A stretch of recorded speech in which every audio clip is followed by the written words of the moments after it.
On July 17th, there was a 6.6 magnitude earthquake in Alaska, which resulted in a tsunami warning that was canceled later in the day. And then on July 29th, there was an 8.8. In some places, it was recorded as 8.9 on the Richter scale earthquake, which is one of the strongest in recent history. And that did, in fact, elicit a tsunami warning for the west coast of America. So Cherie and I wanted to know just how protected we would be should a tsunami actually hit. So we started looking at the maps and what it really looked like, the direction the water would come, things like that. And we decided we were going to take the boat from the marina and spend a night in what we thought was a protected area, just to see what the effect of the tsunami might be. Driving up to the boat, we paid attention, perhaps for the first time, to the tsunami warning signs along the side of the road. If you look closely at the location of the San Juan Islands, Rosario Strait is basically the strait where the water enters, and then it's got to make a 90-degree turn heading north in order to get into the islands themselves. Any water entering the interior area of the San Juan Islands has to go through a number of passes which constrict the flow of the water. You've got Cattle Pass, Lopez Pass, Thatcher Pass, Peavine Pass, Obstruction Pass, Pole Pass, the Wasp Passage, and ultimately to get into the inner area you've got to go over the north end of San Juan Island. So it's a very protected area. Passes. Yeah. So, yeah, the winds, what do you figure? It's coming out of the west. Yeah. We got about 15 knots in here. Maybe 20 apparent. Yeah, well, I mean, we're going into it at 5 knots. So, what we're looking at here is Thatcher Pass straight ahead. And we go through Thatcher Pass and we get into what our friends call the inner sea. And basically there's a group of islands, Decatur, Blakely, Orcas, Shaw, and they all surround a body of water. Harney Channel, East Sound, West Sound, Mud Bay, and a thing they call, I think it's called Lopez Sound. And all of that is sheltered water. So what we're going to do is we're going to head through there and just grab an anchorage for the night. So after probably 40-45 years of sailing in this area, I've kind of figured a few things out about the wind. Guimi's Channel, which is behind us, we just came out of there and recorded approximately 21 knots on the anemometer. We get out here and we're looking at probably 5 knots, if that, and it's on the nose still. But every time you look at a channel, you can tell by the color of the water, this is Bellingham Channel, and suddenly you'll notice where it narrows, you've got some wind. And that'll probably be between 10 and 15 knots up there. Rosario, because it's wide at this point, you'll notice there's not a lot of wind out there. You can kind of tell by the surface of the water. However, if you continue south, about the time you get to the south tip of Lopez Island, you'll hit probably 10 to 15 knots. Now, the wind is supposed to gust up to well, it's going to be steady around 20 and then gust to 25 to 30, I guess, this evening. But right now, even though there's light winds, you'll find certain areas, especially headlands, especially south-facing headlands, will be a little bit, little windy, a little bit of a raucous. And here Rosario runs up between Blakely and Cypress Island. And where the wind goes between Blakely and Cypress, again, it picks up for a while and then dies off a bit at the very north end of Orcas. You can use that to your advantage if you're sailing, because you know whether to go through Rosario Strait or Bellingham Channel.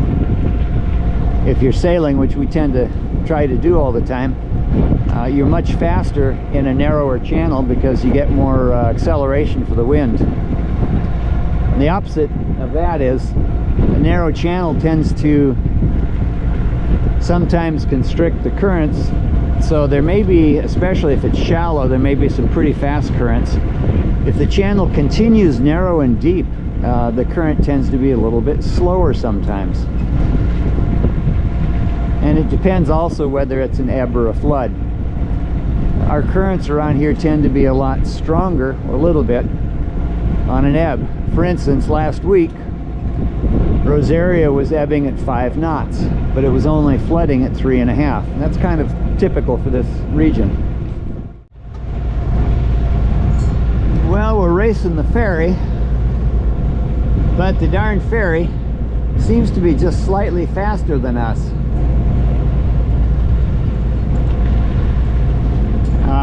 Ferries also going through Thatcher Pass like us.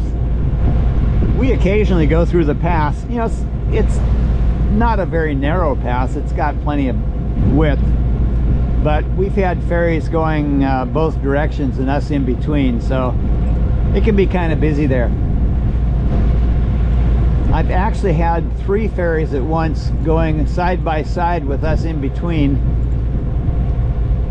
and they go kind of fast in there. They don't slow for anything.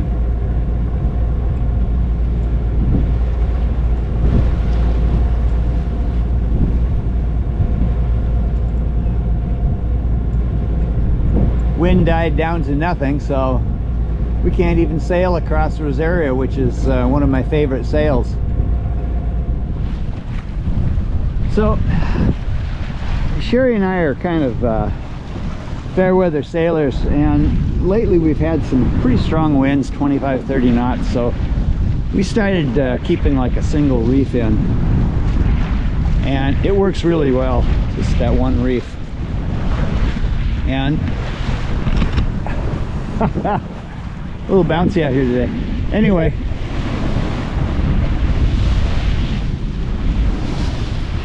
here's us just sailing along.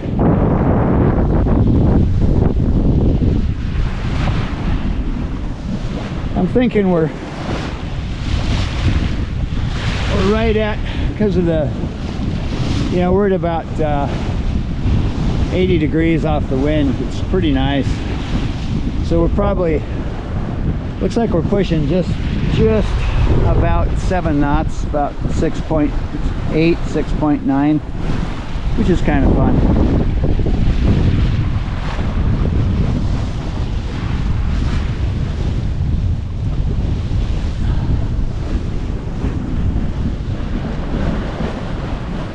Definitely, oh, and then let me,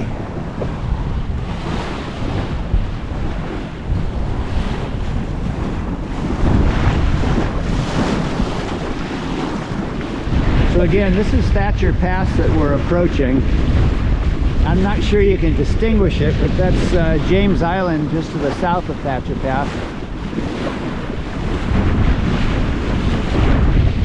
Blakely Island just to the north of the pass. And Lopez that cuts in pretty close, or Decatur. So between Blakely and Decatur, you've got a nice little place to come in. Now we're looking up, that's Rosario Strait, the northern end, and you can kind of see how the wind's picking up some speed once it gets between Orcas and Cyprus.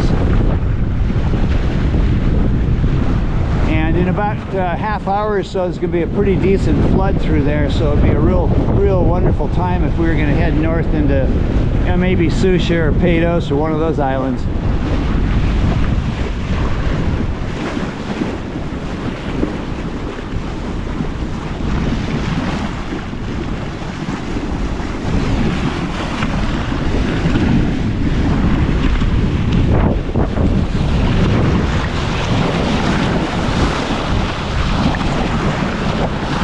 It's a pretty fast little boat.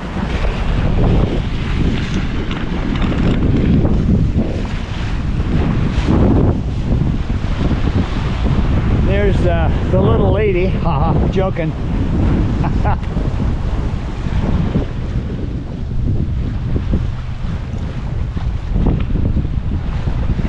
I'm wearing slippers rather than boat shoes right now, so if I was to fall overboard, it'd be really cold. And Cherie would probably leave me there an extra 20 minutes just because she warned me not to wear slippers up there. I'd be saying you deserve it. As is somewhat typical, when you get to Thatcher, the wind dies down. It's broken up. We've got Decatur, that's Decatur Head, and that is James Island right there. And that's looking south down Rosario. We were just kind of looking at Rosario up there, thinking we might head up to Susha one of these days pretty soon. Anyway, we're now entering Rosario, and you kind of see there's a ferry coming out the other direction.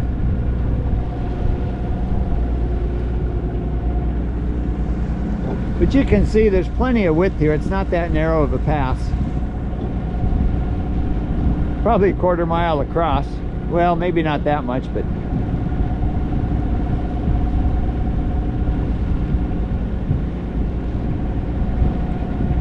at least 200 or 300 yards.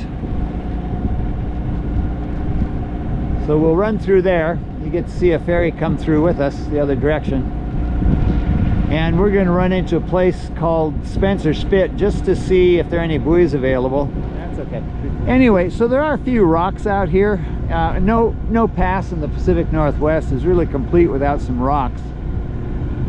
I might even show a few rocks on my next video. Wait a minute, you don't trust my steering? No, I don't. And he's straightened out now. He's so fine. Go ahead and you can film. Okay, I can do two things at once. Yeah, I know it. This is Blakely Island right here, by the way, and it's got an airport and a small marina on the north end. It's yeah, You can get that. neat little houses, cabins. Oh, you can smell the... Oh yeah. Oh, the grasses and trees here are amazing. Yeah, please do. Yeah, way toward the center. See if we can run them down. It is beautiful.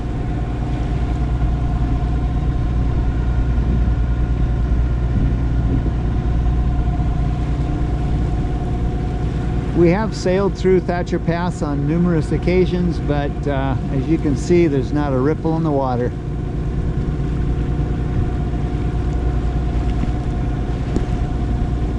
And here's one of the Washington State ferries. There's another one right behind him. Thatcher Pass is a well-traveled byway for these ferries.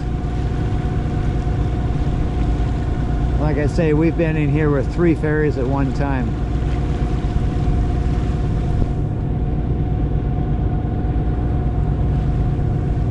He's really going.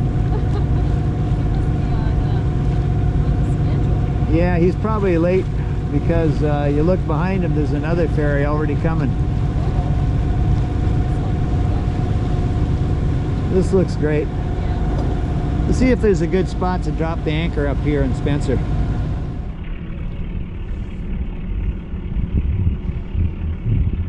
Yeah, you're doing good. That's how you kind of nurse it forward a little at a time.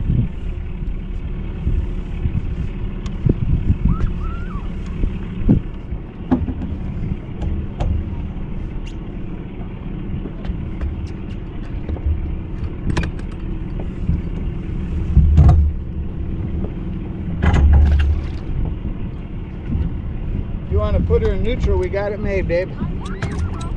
All right.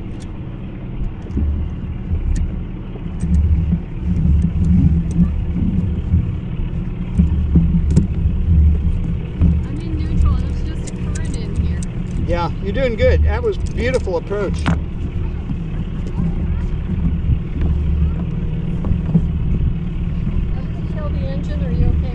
Oh yeah, you can go ahead and kill it.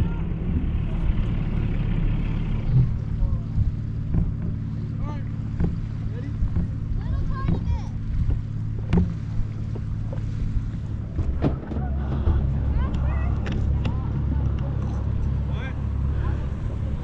Tiny bit faster.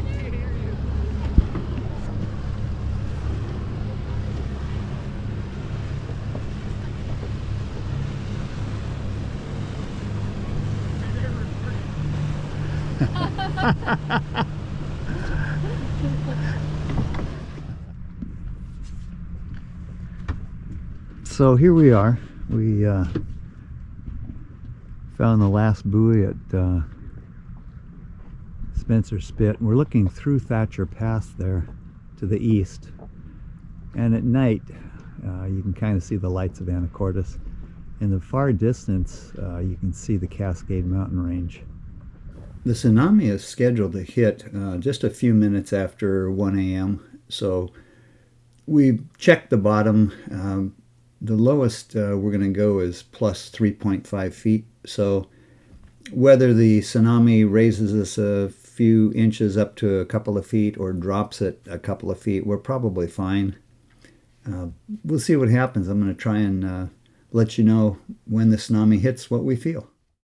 So we're charging up our solar light. So after dinner tonight, we're going to barbecue. We'll use that barbecue there. We have our sunshade up for now. Probably leave it up all night. Keep the dew off the decks. Yeah, I think so. Yeah. And we discovered that the outboard, I think, was leaking a touch of oil. We'll find out. Anyway, this is Spencer Spit. This is part, in fact, if you look, you can't see it from here, but you see the masts on the other side of the spit. If you keep going north from there, what you're looking at is what's called East Sound. And you see the ferry going by right now. Anyway, East Sound is part of what we jokingly refer to as the inner sea. And where we are now is the northern reach of what might be considered to be, I think what they call it is Lopez Bay. This just keeps going south. You get to a place called Mud Bay, but Lopez Sound, I think, is what they call the whole region, which is kind of cool. I mean, good crabbing down there, by the way. We spent a couple of nights on the hook there. When it's foggy, you got to be able to duck in places, and that was just a really convenient place to get out of the fog, spend the night. And Cherie's gonna fall asleep, you know she does. Always.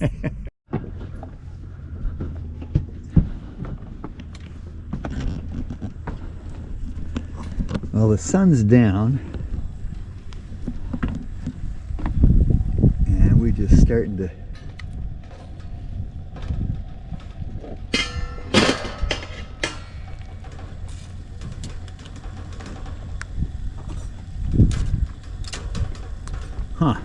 okay.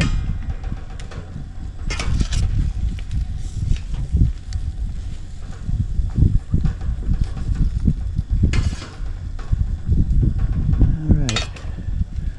That looks pretty good.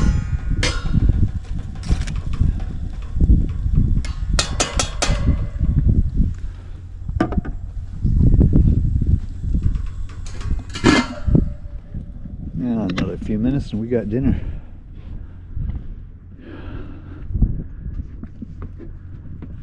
Sunset on the spit. Yeah, we're looking good. We are, see that? We are having fun. And yeah, we got candles going all around the boat. Okay, so dig this. Wowza.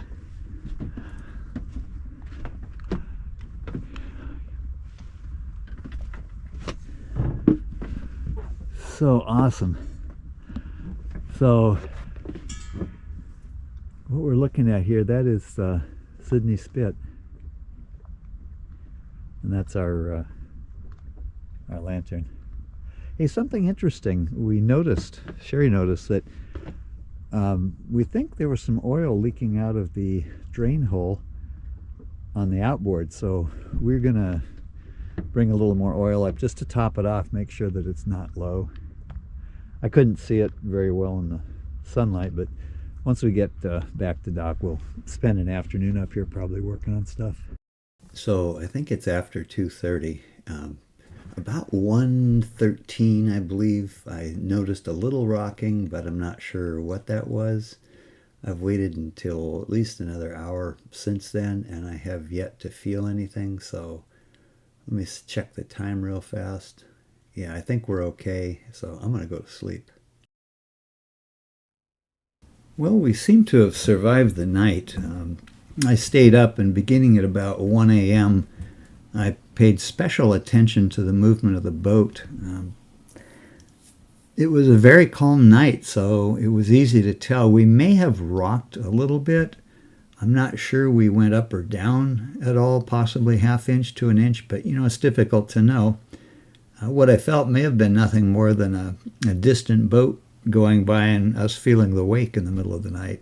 But yeah, we survived. This is not to diminish the severity of a tsunami. We were curious to see what kind of protection we would get, and it was completely protected in that inner sound.